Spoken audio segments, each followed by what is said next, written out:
गिद्ध, जिन्हें शिकारी पक्षी माना जाता है, लेकिन उसकी पहचान है एक मुर्दाखोर पक्षी की। मटमैला रंग, गर्दन लंबी। जब भी कभी आसमान में गिद्धों का झुंड मंडराता हुआ दिखा तो लोगों को यह अंदाजा हो जाता था कि कहीं आसपास किसी मुर्दा जानवर या इंसान की लाश पड़ी हुई है। लेकिन अब आसमान में मंडराते हुए गिद्धों का झुंड नजर नहीं आता, क्योंकि गिद्ध अब विलुप्त होने की कगार पर है और इसका जिम्मेदार भी कहीं ना कहीं इंसान ही है। शहरों के विस्तार के नाम पर जंगलों की अंधाधुंध कटाई हो रही है। हरे भरे जंगलों को कंक्रीट के जंगल में बदला जा रहा है। विकास की रफ्तार में काफी कुछ पीछे छूट गया। कई जानवर और पक्षी विलुप्त हो गए तो कहीं विलुप्त होने की कगार पर है।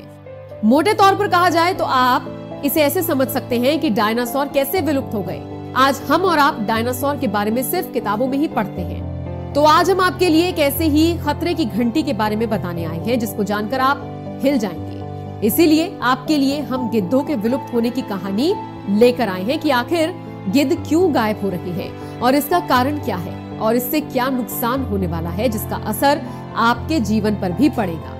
गिद्धों पर रिसर्च करने वाले पर्यावरणविद की माने तो 80 के दशक में भारत में सफेद पूंछ वाले गिद्धों की संख्या करीब 80 मिलियन यानी कि लगभग 800 लाख थी, लेकिन आज की तारीख में इनकी संख्या 40,000 से भी कम हो चुकी है।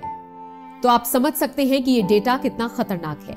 ये तो आप जानते ही होंगे कि गिद्ध स्वच्छता के काम में प्रमुख भूमिका निभाते हैं। गिद्धों के विलुप्त होने से नतीजा ये हुआ कि चूहों की संख्या में अचानक बहुत बढ़ोतरी हो गई। ऐसे ही कई और परिणाम देखे गए। गिद्धों की संख्या में हुई कमी की वजह से साल 2015 तक पर्यावरण स्वच्छता के लिए करीब 25 बिलियन अमेरिकी डॉलर खर्च हुए हैं। एक लेख के मुताबिक 1991-92 में देश भर में गिद्धों की संख्या 4 करोड़ थी, लेकिन इसके महज 10 सालों में इनकी संख्या तेजी से कम हुई और अब ये भारत में लुप्त प्राय हो चुके हैं। जानकारों की माने और पुराने रिसर्च के मुताबिक गिद्धों की चिप्स वंश की भारत में मिलने वाली 3 प्रजातियों में लंबी चोंच वाले गिद्ध और पतली चोंच वाले गिद्धों की संख्या में 97% तक की भारी कमी आई है। लेकिन सबसे बुरी हालत तो तीसरी प्रजाति सफेद पीठ वाले गिद्ध की है। यहाँ पर आपको बताते चले कि ये सारे आंकड़े पुराने हैं और पुराने डेटा के आधार पर ही हम आपको जानकारी दे रहे हैं। आगे बढ़ते हैं और बताते हैं कि गिद्धों की हालत क्या है। जी हाँ, बॉम्बे नेचुरल हिस्ट्री सोसाइटी के पूर्व निदेशक असद रहमानी की माने तो दुनिया के इतिहास में किसी पक्षी के इतनी तेजी से कम होते जाने का ये मामला है। सन 2000 तक भरतपुर में एक भी गिद्ध नहीं बचा था। ये खतरे की घंटी थी। जल्द ही देश के दूसरे हिस्सों से भी इसी तरह की खबरें आने लगी। जिप्स वंश के इन गिद्धों की तादाद लाखों से घटकर अब लगभग 20,000 के आसपास है। इसमें लंबी चोंच वाले गिद्ध 12,000, सफेद पीठ वाले गिद्ध 6,000 और सबसे कम लगभग 1,000 पतली चोंच वाले गिद्ध शामिल हैं। लेकिन सवाल यह है कि आखिर गिद्धों के खात्मे की वजह क्या है? तो जानकार बताते हैं कि पक्षियों की आबादी में आई गिरावट के कई कारण हो सकते हैं, जैसे कि शिकार, महामारी, प्राकृतिक आवास विनाश। लेकिन जिस तेजी, परिमाण और व्यापकता से दक्षिण एशिया में गिद्धों की संख्या कम हुई, अब हम थोड़ा बता दें कि गिद्ध होते क्या हैं। जी हाँ, गिद्ध मुर्दाखोर पक्षी होते हैं जो बड़े पशुओं जैसे कि गाय, भैंस या फिर कोई और जानवर के मरने पर उनको खाकर अपना गुजारा करते हैं और प्रकृति के साथ साथ धरती को साफ सुथरा रखते हैं। यहाँ पर एक कहानी और आपको बता दें, लेकिन ये आप शायद जानते होंगे। भारत का जन जन ये बात जानता है कि गिद्ध का वर्णन भारत के पौराणिक महाकाव्य रामायण में किया गया है, जहाँ रावण के चंगुल से सीता को बचाने के दौरान गिद्धों के राजा जटायु ने अपनी जान गंवा दी थी। गिद्ध अलग अलग प्रजातियों के होते हैं और औसतन भारत में इनके सबसे देसी प्रतिनिधियों का वजन 3.5 से 7.5 किलोग्राम के बीच होता है।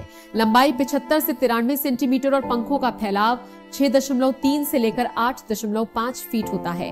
गिद्ध 7,000 फीट की ऊंचाई पर उड़ सकते हैं और एक बार में 100 किलोमीटर से भी ज्यादा की दूरी आसानी से कवर कर सकते हैं। गिद्ध प्राकृतिक सफाई कर्मी है। ये मृत और सड़ रहे पशुओं के शवों का भोजन करते हैं।